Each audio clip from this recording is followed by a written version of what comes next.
Hey guys, and welcome back to another video.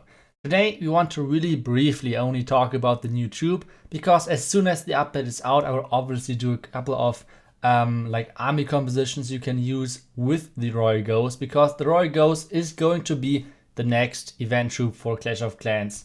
And I mean, a lot of you guys spotted in the background of the developer video of Supercell as well, like the skeleton barrel, something like that.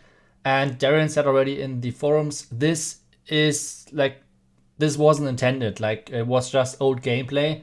That troop is not coming. The new troop, the new event troop, is going to be the Royal Ghost. And this is how he looks like. This is going to be how he looks like. And as soon as the update is coming out, I will do a video about that, like I said. But I don't know, like, I don't have any access to the dev build anyway, so I can't show you any gameplay.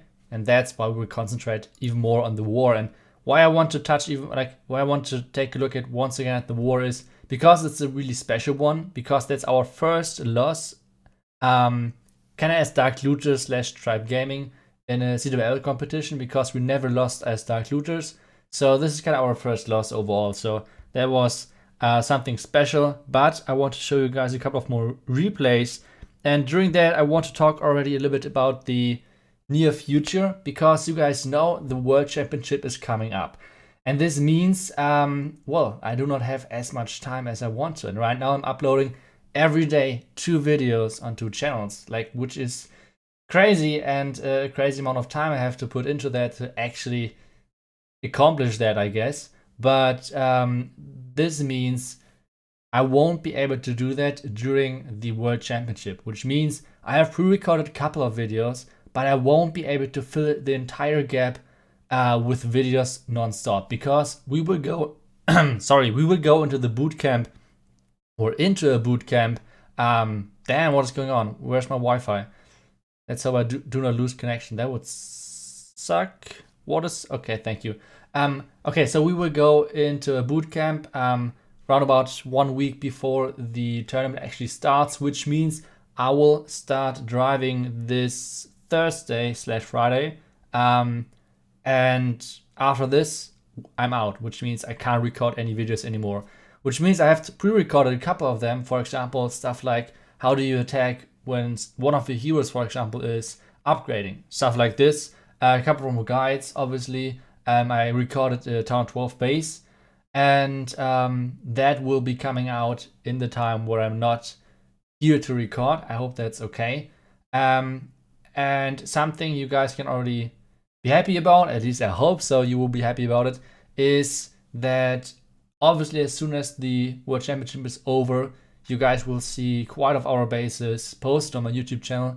And you guys know that our bases are one of the best in the world, so that should be nice for you guys, hopefully. And I would upload a video as well about how we did our preparation, like what did we put into time-wise, how did we set up everything, etc. So that will be a video as well, but that will come after the World Championship. So yeah, just want to give you guys a heads up, because like I said, I won't have too much time, sadly, to upload daily, whatever, which means we will have around about 5 days I have to skip. But I will do that. I will upload every second day, which should be a lot of videos for you guys. And yeah, I just hope that it's fine for you. And I'm really sorry, because normally I try to keep this daily upload routine on my channel. So let's check out this war, and let's check out a couple of more replays, because we have a couple of more to go. The first, or like the next thing, is going to be once again Hawk Riders. And Hawk Riders are a tough task when it comes to Clash of Clans, because they are kind of tricky. Because I predict that we won't see too many Hawk Riders in Hamburg. And the reason for that is the traps which are countering Hawk Riders are pretty much a counter which you can't work around. For example, if you're doing Lalo, you can work around the counter, which means you can work around having bad pathing, having black mines, having red mines, having even the tornado trap. You can work around that when you're good enough. But you can't work around a spring trap. If a spring trap is placed good, you will lose at least 2 Hawk Riders. You can't do anything about that. So Hawk Riders are super risky to use, and I'm not sure. I don't think that we will see any, or like not too much of them in Hamburg. But yeah, maybe I'm wrong, but I don't think so. At the same time, Hawk Riders are one of the best troops to punish your opponent if he has a bad base. Like, you can easily punish someone's base if the spring traps are not placed perfectly. You can easily punish a base if the setup of the base itself is not set up perfectly. So I recommend for probably all of you guys to try to pick up Hawk Riders, because they're first super strong, and second of all, I don't want to be cocky or whatever, but I think most of the bases you guys have to face won't have perfect spring trap locations. That's really rare and really hard to accomplish. And I think maybe a couple of clans or teams will have that in the World Championship. But if you do not have that, it's going to be rough. So, for example, on an attack like this, Burak is taking out quite a large part of this base. He's taking the king out, he's taking the queen out, something which you should both go for if you're doing a Hawk Rider attack.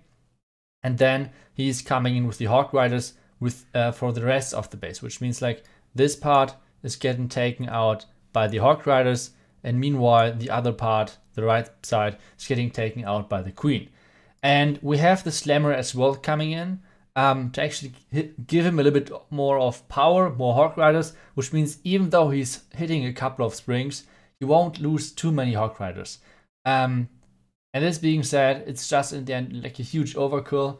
He has so many Hawk Riders alive, and yeah, that's how you execute those really nice queen charge attacks, which are looking so overpowered if they work. Because like, come on, he started, I feel like he has more Hawk Riders than he started with. So this attack was really, really well done by Burak. But we want to take a second look at another queen charge Hawk Rider attack with a little bit more in-depth, trying to analyze the pathing of the Hawk Riders and what is all about going into this. So let's check out the next attack. The next attack is going to be from Yokama. So let's pause at this point and really quickly talk about what is the plan.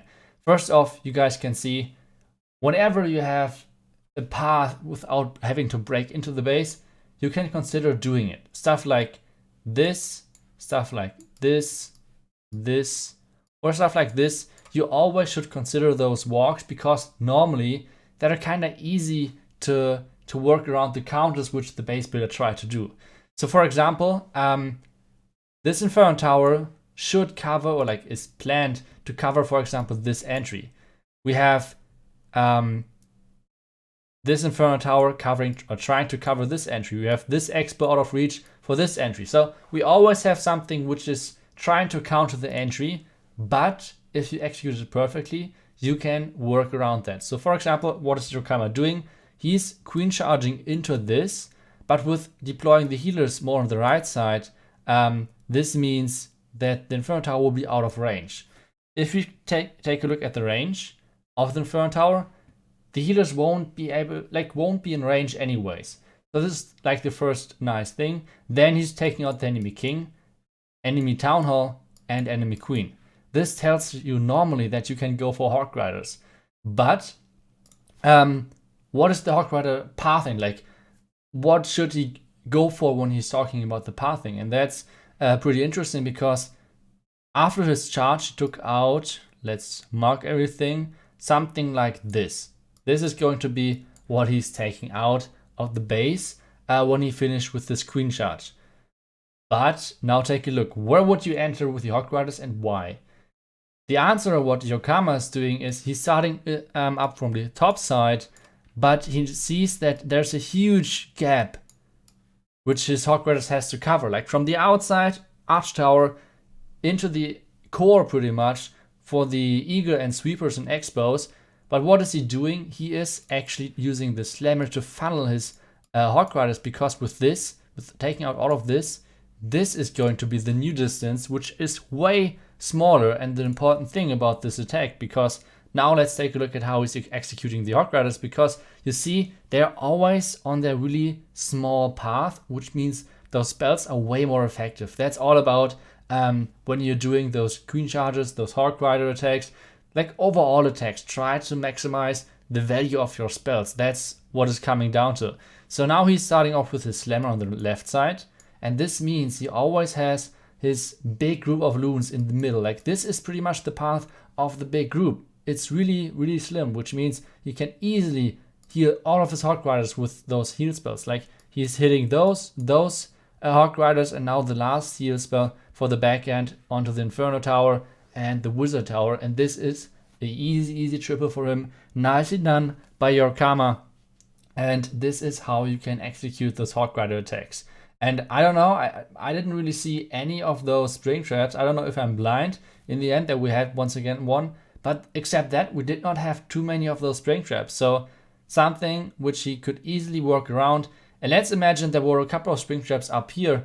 This attack could have been horribly, or could have gone horribly wrong. So nicely done by your Karma, really nice triple. And I hope I could explain to you a little bit more why I think we won't see too many Hog Riders in Hamburg. Maybe I'm wrong, maybe someone will surprise us. But yeah, let's see. I'm looking forward to that for sure. And once again, I'm really sorry for not being able to upload every day. But yeah, the next couple of days will be videos out there.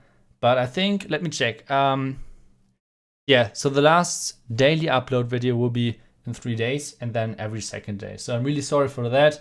I hope you guys can understand that, and I will see you guys in the next video.